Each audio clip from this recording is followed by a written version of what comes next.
Let's talk about the conference championships last week. Obviously, cracking pair of games. I mean, it's exactly probably what every NFL fan, uh, definitely from a neutral perspective, was hoping for. We talked about it, the four best quarterbacks in the league going head to head, some great standard of play. Connor, what did you make of the week? So what you said there actually is a really interesting point. That I think it's that sort of weekend, like you said, NFL fan. I think this is the kind of weekend that gets people into the NFL as well. Like you hear these big names week in, week out. You hear the Rodgers, the Bradys, the Mahomes, the Kelseys, the Hills. Like you hear them all, and people are wondering, oh yeah, I'm not going to spend 16 weeks or 4 months of my life watching something I don't understand. And and we all went there. We all being British fans. It's a learning curve to understand it. It's different from football. It's different from other sports that we're more accustomed to, and there definitely is a learning curve to understand it. And people don't dedicate their time to it. So it's one of those weekends that if people are interested in getting into it, this is the All Stars games, and it was the marquee game. So it's really exciting on that side. And in terms of my opinion of what happened this weekend, I think that Bucks game is just brilliant. Like against the Packers, I think almost there's part of it which for most people they would have seen Brady and the Bucks as the underdogs.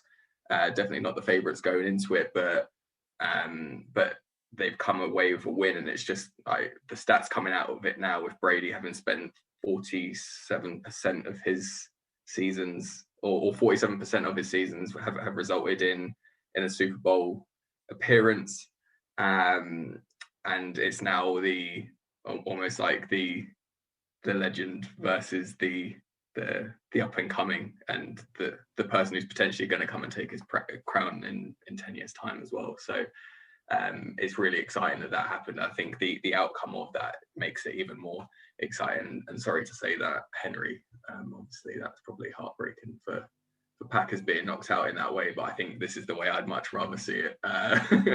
As much as I did enjoy Rodgers this year, but yeah, then the other side of it, I think it's just the obvious outcome. It was always going to be the Chiefs. It obviously got off to a shaky start, but they found their way. They did what they do best, and they just completely took over and dominated that game. So it's going to be a really exciting Super Bowl to come out of it as well now. So Yeah. Thanks, Connor. And you're exactly right. I mean, this is exactly the type of thing which brings people into the NFL. I think this season feels special in that the Final Four really feel like the best four teams in the league, and that's I don't know. Not in recent memory can I really look back and say that hand on heart. That's what I felt, and it's a brilliant point about Brady. I will be the first to admit I've never been his biggest fan. Always respected his achievements, but there was always a little asterisk in my mind. It felt like Belichick was the mastermind, the puppeteer, and Brady was the puppet. Obviously, no discredit to him at that point, but what he's done this season has just proved exactly where he sits in the NFL and that he deserves to be that. So, from that perspective, really pleased for the guy. Got an opportunity to go into the Super Bowl. It feels like no matter how it ends right now, he's done more than enough. But yeah, great season, great finale or semi-finale as it was last week. Henry, we'll leave you to last because I know you want to dissect a bit more about the Packers and the Bills and take a look at the loser side. But Chris, what about for you? How did you find this weekend on Sunday? Yeah, it was a superb pair of fixtures, wasn't it? Like you said, four of the best quarterbacks this season for sure. I'll start with the Bills game. That was the way I saw it going, with the Chiefs coming out on top, and I'm definitely not the only one there. It's a hard task to overcome Pat Mahomes and the Chiefs. We all know that they are arguably the best team, or have been the best team for the last couple of years. But I think the Chiefs D really got after Bills and really got after Josh Allen, got in his face. And you could see that towards the end, it was getting a bit frustrating for the Bills players. We've got a bit petty, a bit feisty. But obviously, I have a fantastic season from the Bills, best season in a long time, and hopefully they can build on that next year. And then the Green Bay lost to Tampa. Like Connor said, Green Bay were the favourites, but a massive respect to Bruce Arians, and he has to be the GOAT, Josh. He has to be the GOAT. Tom Brady, showing up in the cold and winning. But Henry, take us through that field goal.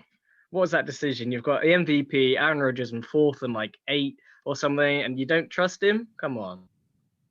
Right, we'll do the field goal now. Let's get it over with. I honestly think this is probably so I've been a Packers fan for 14 years. I think this is the most painful decision I've had in the 14 years of being a Packers fan.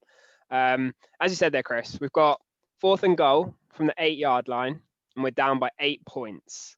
So a field goal makes no difference, right? You're either gonna tie the game with a 2-point conversion, or you still need a touchdown. The result is the same.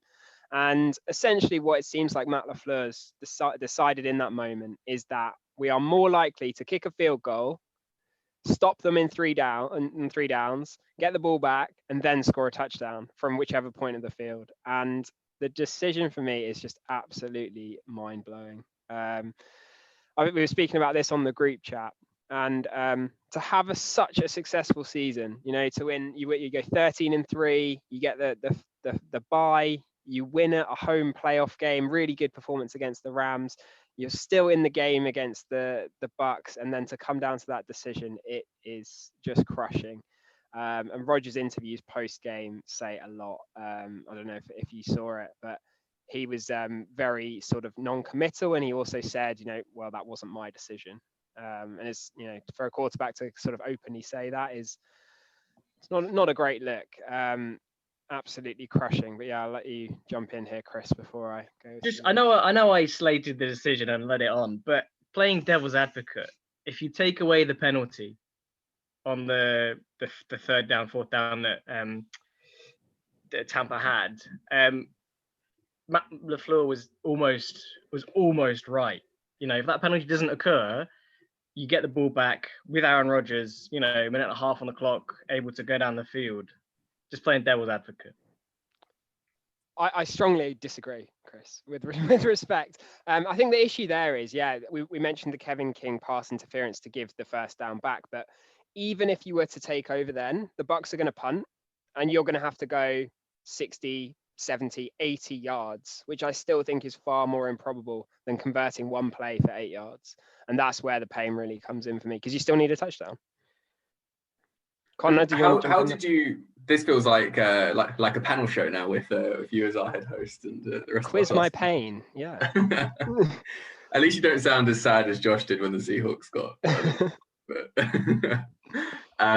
No. How did you like? I suppose the big thing with this is obviously hindsight's like amazing with these sorts of things. Like, how did you genuinely feel at the time seeing that happen? Like, what was is it the same as it is right now? Did you like genuinely judge that and be like, why are we not going for it? Or did you 100%. think we can do this? 100%. I was like, that's game over. What on earth have we just done? I think I posted it straight in the chat. I thought that's it. That's done.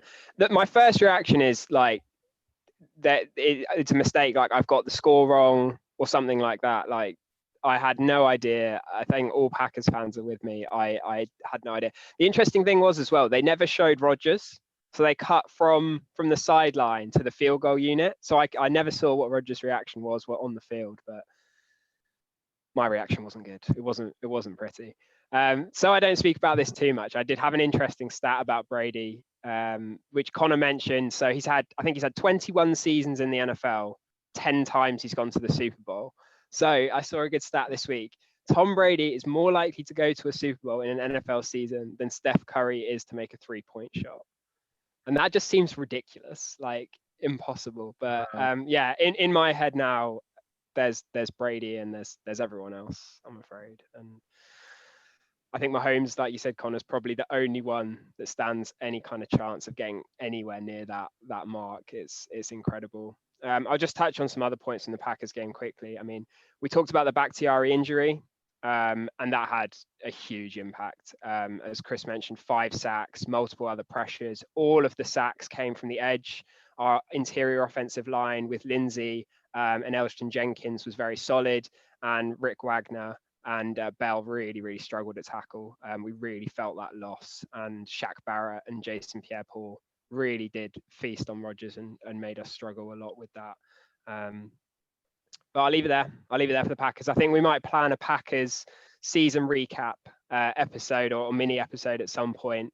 I would just like to do a quick shout out to the Bills, and Josh, I'm sure you'd like to come in on this as well. But a couple of weeks ago, we spoke on what would be a successful season for the Bills. And I think me and Connor both settled on one playoff win would be, they've arrived, and they got 2, and they came close and played the Chiefs really well. So Bills deserve huge credit for how they've developed Josh Allen, huge credit for the playmakers making the Stephon Diggs trade that they've drafted well. So much credit for them. And I'd love to see them be back in the playoffs soon and competing for another Super Bowl. Yeah, I'm so pleased you brought up that storyline, Henry, because that was the exact line I was going to go down is, what was a successful season, and we all settled on it. And, maybe if they were in the NFC, a successful season would have been a Super Bowl appearance. I mean, the one question mark which kind of lies there for me, just a little bit on the Bills, and he stuck out a bit. We were talking about the top 4 quarterbacks in the league, and for me, it was apparent it was the top 3 and Josh Allen. A clear number 4, definitely above the rest of the league. But it just didn't feel like he had what was needed to drag his team across the line. I don't know. It's different when you play against the Chiefs, when you play against Mahomes, playing as Mahomes. But it just never felt like there was any chance of Josh Allen to win it. And that doesn't seem like something you expect in that game if that quarterback's performing to the level he should be. So for me, Josh Allen obviously had a masterful development this season, and so much can be said for everyone involved in that. Great credit to them. Hopefully he backs it up again next season. I just love to see him go that one step further, really feel like he's the driving force behind the team rather than a benefactor and a key contributor, but the leader there. That's the one thing I'm looking for. Yeah, and I think there's probably only been one time so far when we've recorded this pod, and I've wished for everyone watching that we had video, and that was when Connor was posing that question to you, Henry, just about the Packers and the season. That's the most animated I've ever seen you, the most disappointed. Safe to say it probably came across in my voice more when I was talking about the Seahawks, but I think if your face was the picture for words, it was obvious how much that hurt. This felt like Aaron Rodgers' season, didn't it? I mean, we talked about it. It felt like this season the Packers were actually going to win it all.